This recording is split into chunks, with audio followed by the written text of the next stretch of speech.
कर्नाटकामध्ये त्याच पद्धतीने त्यांनी केलेलं आहे। मनमोहन सिंग ज्यावेळेस पंतप्रधान होते त्यावेळेस त्यांनी 2006 मध्ये पण त्याच पद्धतीने त्यांनी सांगितलं होतं की जो म्हणजे देशाच्या साधन संपत्ती म्हणजे कुल मंदिर किंवा याची जी संपत्ती असते ती संपत्ती जी आहे ती अल्पसंख्याक मुस्लिम समाजाला द्यावी। आमचं म्हणणं आहे त्याला द्यावी त्याच्याबद्दल नाही, पण जी संपत्ती शासनाची आहे ती अशी एखाद्या समाजाला का।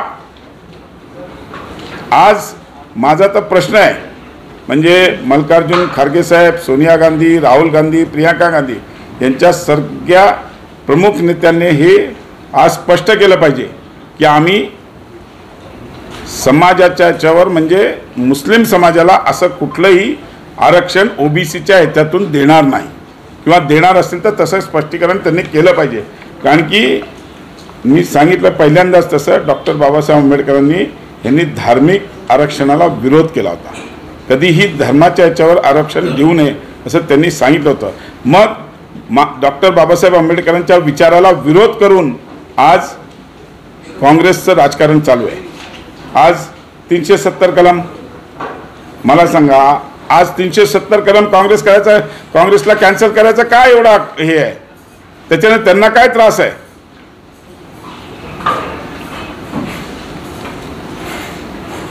आज ओबीसीचं 27% आरक्षण आहे, त्यातलं 6% आरक्षण काढून घेत ते मुस्लिम समाजाला द्यावं असं त्यांचं म्हणणं आहे। मग तुम्हाला जर आरक्षण द्यायचं आहे तर तसं तुम्ही दुसरं आरक्षण द्यावं ना। ओबीसीचं आरक्षण, मी ओबीसीचा मंत्री आहे म्हणून मला मी त्या डिपार्टमेंटचं काम करतो। आज रोज ओबीसीच्या मध्ये आज आमचा आत्ता ओबीसीचाच मेळावा होता, तो संपला, थोडासा उशीर झाल्यामुळे आमची बाकी मंडळी येते, उशीर होतोय, मी त्याच्यातून निघून आलो। आज मला सांगा ओबीसीच्या आरक्षणावरच का नजर? ओबीसी समाज हा काही म्हणजे मुस्लिम समाजाला आरक्षण द्यायचं दुसऱ्या ह्याच्यातून द्यावं, ओबीसीच्या आरक्षणातून का द्यावं?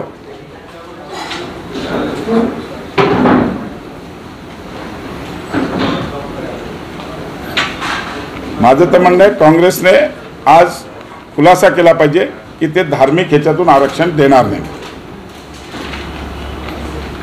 काँग्रेसने अलीगड मुस्लिम युनिव्हर्सिटी, जामिया इस्लामिया शैक्षणिक संस्था, SC ST OBC आरक्षण संपुष्टात का आणले नाही? मग तिकडे का ओबीसीला तिकडून त्या ह्याच्यातून वगळलं?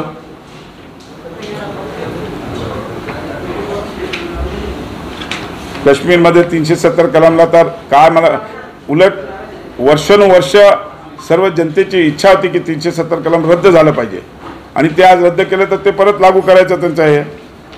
आणि कर्नाटकामध्ये त्यांनी त्यांचं ज्या एका राज्यात राज्य आलं त्या राज्यामध्ये त्यांनी मुसलमानांना आम्हाला आरक्षण देण्याबद्दल आमचा, पण ओबीसीच्या ह्याच्यातून का आरक्षण? ओबीसीच्या हक्काचं आरक्षण का त्यांनी हे केलं पाहिजे? आमचा हा प्रश्न आहे त्यांना आणि त्याचं उत्तर या सगळ्या नेत्यांनी द्यावं। म्हणजे डॉक्टर बाबासाहेब आंबेडकरांनी जे संविधानात म्हटलं होतं की धर्माच्या याच्यावर आरक्षण देऊ नये, मग हे धर्माच्या याच्यावर आरक्षण नाही आहे का? मग धर्माच्या याच्यावर आरक्षण करायचं गरज काय? म्हणजे भरपूर मुस्लिम बांधव आहे तिकडे, आमचं म्हणणं काय आरक्षण द्यावं, जसं मराठा आरक्षण देताना आता 10% आरक्षण त्यांना कुठल्या ह्याच्यातला ओबीसीच्या आरक्षण नाही दिलं, त्या पद्धतीने आमचं म्हणणं आहे की काँग्रेसने हा शब्द दिला पाहिजे की ओबीसीच्या आरक्षणातून मुस्लिम समाजाला आरक्षण दिलं नाही, ज्या पद्धतीने त्यांनी कर्नाटकात दिलेलं आहे। आमचा आरोप आहे त्यांच्यावर, नाही तर त्यांच्या 4 नेत्यांचं ज्यांची मी नावं घेतली त्या नेत्यांनी जाहीर सांगावं की आम्ही अशा प्रकारचं आरक्षण देणार नाही। अशा जर चुकीचं आरक्षण ते देत असतील तर चुकीचं आहे। आज मला एक गोष्ट सांगा की आज डॉक्टर बाबासाहेब आंबेडकरांनी संविधानात लिहिलं की धर्माच्या याच्यावर आरक्षण असतं,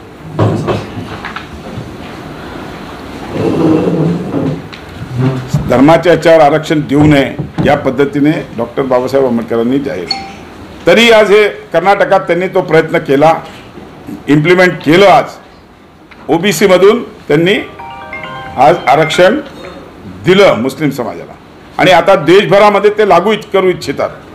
अशा या काँग्रेसला आमचा प्रश्न आहे, या काँग्रेसच्या नेत्यांना मला प्रश्न आहे की असा त्यांनी शब्द दिला पाहिजे आज जनतेला की आम्ही मुसलमानांचं आरक्षण ओबीसीच्या आरक्षणातून देणार नाही।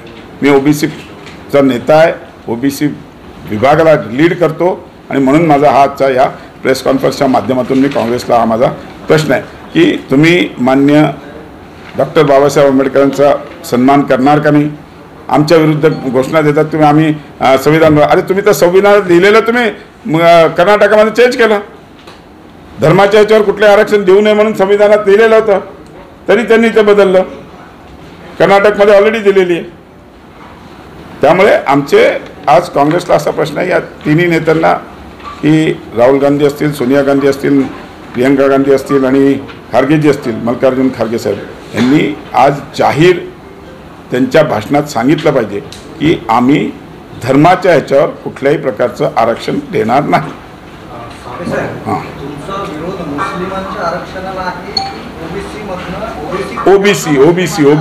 ओबीसी मी तुम्हाला अगोदरच सांगितलं की जसं कर्नाटकामध्ये त्यांनी ओबीसीमधून आरक्षण दिलं तसं पूर्ण देशभरात त्यांना आरक्षण द्यायचा त्यांचा विचार आहे. तो त्यांनी ते आरक्षण दिलं नाही पाहिजे. ओबीसीच्या आरक्षणाला त्यांनी हात लावला नाही पाहिजे आणि हे त्यांनी जाहीरपणे जाहीर केलं पाहिजे. एकीकडे भाजप किंवा पंतप्रधान नरेंद्र मोदी पसमंद मुस्लिमांना जवळ ओढण्याचा प्रयत्न नाही, मुसलमानांना आमचा विरोध नाही आहे. आमचा विरोध काय तुम्ही एक समजून घ्या. तुमचा प्रश्न थोडासा चुकीचा होतोय. मी काय बोलतोय ते समजून घ्या. आमचं म्हणणं असं आहे की जसं कर्नाटकामध्ये तुम्ही ओबीसीमधून आरक्षण मुस्लिम समाजाला दिलं तसं आज देशभरामध्ये त्या पद्धतीने मुस्लिम समाजाला त्यांना वेगळं आरक्षण द्यावं. आमचं त्याच्याबद्दल काहीच म्हणणं नाही. त्यांनी तसं जाहीर करावं.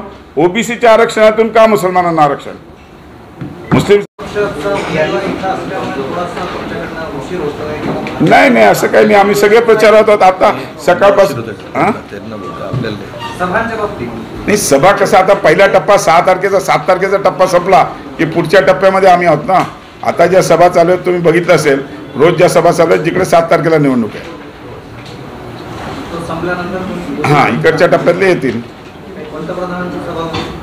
पंतप्रधान किंवा योगी, दोघांपैकी एक मिळेल आम्हाला. आणि बाकी पण आमचे गडकरी साहेबांची सभा येणार आहे, देवेंद्रजींची सभा येणार आहे, मुख्यमंत्र्यांची सभा होणार आहे. चालण्याचा विषय असे मी पालकमंत्री आहे तिकडचा पण अजून ठरलेली नाही. जी काय ठरेल ती अशी कॉमनलीच ठरेल.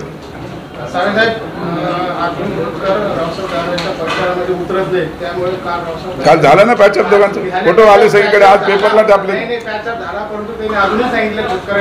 की मी चर्चा करणार आहे वर्षाची, त्यानंतर माझी पुढची भूमिका स्पष्ट करणार आहे. आणि भाजपचे लोक म्हणजे जोपर्यंत खोतकर दाण्याच्या प्रचारात उतरत नाही तोपर्यंत आम्ही औरंगाबादमध्ये त्यांचा प्रचार करणार. असं काही नाही. तुम्ही रोज बघा माझ्या फेसबुकवर जा, बोराळकर साहेबांच्या फेसबुकवर जा, आमचे सगळे नेत्यांच्या फेसबुकवर जा. आम्ही रोज प्रचारात आहोत. प्रत्येक रॅली आताही परत आज 5 वाजता आमच्या चौघांच्या रॅल्या आहेत, 4 रॅल्या आहेत भाजपच्या. आज सकाळपासून आमचे ओबीसी मोर्चा झाला. आता डॉक्टर सेलची आमची बैठक आहे, गुजराती समाजाची संध्याकाळी बैठक आहे आणि पश्चिममध्ये रॅली आहे. असं काही नाही. माझ्या मतदारसंघात तर रोज 2 रॅली करतो मी, सकाळी एक संध्याकाळी एक. माझे ऑलरेडी 11 वॉर्ड कंप्लीट झालेले आहेत. असं कुठेही आम्ही प्रचारात नाही, असं काहीच नाही. ही चुकीची बातमी आहे. ही पेपर न्यूज आहे किंवा गॉसिप आहे. आम्ही प्रत्येक असं असतं तर आम्ही आज मेळावे का घेतले असते. आणि प्रत्येक मेळाव्याला प्रत्येक रॅलीला तुम्ही माझ्या फेसबुकवर गेला तर तुम्हाला माझे सकाळ संध्याकाळ दोन्ही रॅली मिळतील. बोराळकर साहेबांच्या फेसबुकवर गेला तर रोज सकाळ संध्याकाळ त्यांच्या रॅली मिळतील. म्हणजे संजय केणेकर आहेत ते करतायत रॅली. प्रत्येक जण तिन्ही विधानसभेमध्ये आमच्या रॅली चालू आहेत. आता सावे साहेबांनी सांगितल्याप्रमाणे ओबीसी मोर्चा खूप मोठा मेळावा झाला. आता डॉक्टर जवळजवळ 200-250-300 शहरातले प्रतिष्ठित डॉक्टरांचा मेळावा आम्ही ठेवला आहे. त्याच्यानंतर गुजराती समाजाचा 3500 गुजराती समाजाच्या रॅलीला आम्ही जाणार आहोत. क्या करेंगे, मैं बोलता ना आवाज़ मेरी बहुत बड़ी है, आवाज़ बड़ी है, यहाँ से मुंबई तक पहुँचती. तुम जो है ना खाली पूछो देशमुख साहब. चलो सर, आरक्षण को लेकर आज भाजपा ने जो पत्रकार परिषद ली है तो क्या बोलना है? वो ऐसा है, SC ST और OBC समाज का जो आरक्षण है उस आरक्षण में से कांग्रेस ने कर्नाटका में अल्पसंख्यक समाज को आरक्षण दिया और उसी तरह से आरक्षण वो पूरे देश भर में OBC के आरक्षण में से अल्पसंख्यक समाज को आरक्षण देना चाहते हैं. और हम उसको विरोध कर रहे हैं। उसका विरोध इसलिए है कि आज ओबीसी के आरक्षण में से क्यों चाहिए इनको आरक्षण, इनको देना ही है तो उस ओपन कैटेगरी में से दो आरक्षण। और इस तरीके से आरक्षण देना मतलब डॉक्टर बाबा साहेब अम्बेडकर ने जो उनके संविधान में लिखा था कि धर्म के ऊपर कोई भी आरक्षण नहीं होना चाहिए, और अगर ये अल्पसंख्यक धर्म के लोगों को अगर ये आरक्षण दिया जाने वाला होगा तो ये बहुत गलत बात है। बाबा साहब अम्बेडकर का ये अपमान किए जैसी बात है। इसलिए हम चाहते हैं कि कांग्रेस के नेता खड़गे साहब होंगे, सोनिया गांधी हो, प्रियंका गांधी हो या राहुल गांधी हो, इन्होंने आज जनता में खुलासा करना चाहिए कि वो ओबीसी का आरक्षण में से ये अल्पसंख्यक को आरक्षण देंगे नहीं। सर, ये महाराष्ट्र में जब कांग्रेस राष्ट्रवादी की सरकार थी तब 5% मागासलेपन पर एजुकेशन पर आरक्षण दिया था कांग्रेस राष्ट्रवादी की सरकार ने। आपकी सरकार ने उसको रेगुलर नहीं किया आने के बाद, हालांकि बैकवर्डनेस बहुत है। हम बोल रहे हैं ना आपको, ओबीसी में अगर मुस्लिम समाज का ओबीसी है तो उसको ओबीसी में से आरक्षण जरूर मिलेगा। ऐसे अलग से मुस्लिम समाज के लिए ऐसे आरक्षण देना गलत है। हम चाहते हैं कि ओबीसी के आरक्षण में से क्यों दे, ओबीसी के आरक्षण में नहीं दे चाहिए उनको। तो जो ओबीसी है उनको तो फैसिलिटी मिल ही रही ना एजुकेशन में। अभी हमारे मेरे पास महाज्योति है, महाज्योति में कई विद्यार्थी है जो मुस्लिम ओबीसी है, उनको हम फैसिलिटी देते ही है। सर, कहीं ना कहीं बीजेपी को डर है कि कहा जाता है कि बीजेपी का सबसे ज़्यादा वोट ओबीसी है, इसीलिए ओबीसी को टारगेट कर रही है। ऐसा कुछ नहीं है। हमारे को सभी समाज के सभी आज जो पूरे हिंदुस्तान में जितने लोग हैं ये सब बीजेपी को वोट करते हैं। आप देख लो पिछले साल का भी 19 का भी मतदान का परसेंटेज भाजपा का बहुत ज़्यादा था, बाकी सबका मिलके भी भाजपा को जितना मिला था उतना नहीं हुआ था। इसलिए भाजपा मेजॉरिटी में, और आने वाले समय में भी आज इस देश में जो जनता है वो मोदी जी को मानती है, मोदी जी ने किए हुए 10 साल के विकास को मानती है, और जो शब्द मोदी जी देते हैं वो पूरा करते हैं। मोदी जी की गारंटी बोल के जो बोली जाती है वही हिसाब से मुझे पक्का कॉन्फिडेंस है कि आने वाले समय में भी इस भारत देश के सभी वासियाँ मोदी जी के फेवर में वोट करेंगे। कहीं ना कहीं अल्पसंख्यक जो लोग हैं वो मोदी जी से नाराज दिखाई दे रहे हैं उनके कुछ स्टेटमेंट्स को लेकर। ऐसा कुछ नहीं है। मोदी जी किसी, अभी मेरे को एक बात बोलो, 80 करोड़ जनता को जब राशन देते उसमें मुस्लिम समाज नहीं है? जो अभी घरकुल की योजना है, घरकुल की योजना जो दे दिया आज तक 3 करोड़ घर बांटे, कि उसमें मुस्लिम समाज नहीं है? अभी शोलापुर में मैं मेरे डिपार्टमेंट के माध्यम से हाउसिंग के आज 15,000 घर बांटे। 15,000 में आपको मालूम है 13,000 मुसलमान लोग हैं। नहीं तो मैं आपको ये लिस्ट पे भेजता हूँ। क्यों? मोदी जी आए थे ना वो देने, उन्होंने बोला था, शब्द दिया था कि हम घरकुल देंगे। शोलापुर में 30,000 घर दे रहे, वो 30,000 में से 15,000 घर दे दिए। 15,000 में से 13,000 मुस्लिम समाज के। क्यों? उन्होंने कुछ भेदभाव किया क्या? नहीं, अब मुस्लिम के मैं यहाँ नहीं देता, ऐसा तो नहीं बोला ना किधर।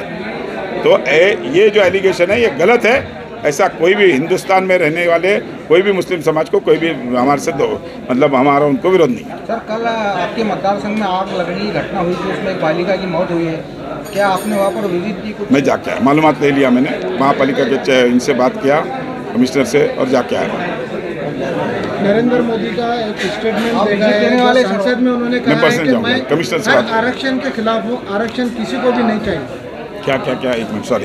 एक तरह से आरक्षण खत्म करने की भी बात की जा रही है विरोधी पार्टियों की तरफ से, और प्रधानमंत्री ने खुद संसद में कहा था कि मैं आरक्षण के विरोध में नहीं, मुझे ये मालूम नहीं कब बोला था प्रधानमंत्री ने, और ऐसा कोई स्टेटमेंट आया नहीं अभी तक। चलो, थैंक यू।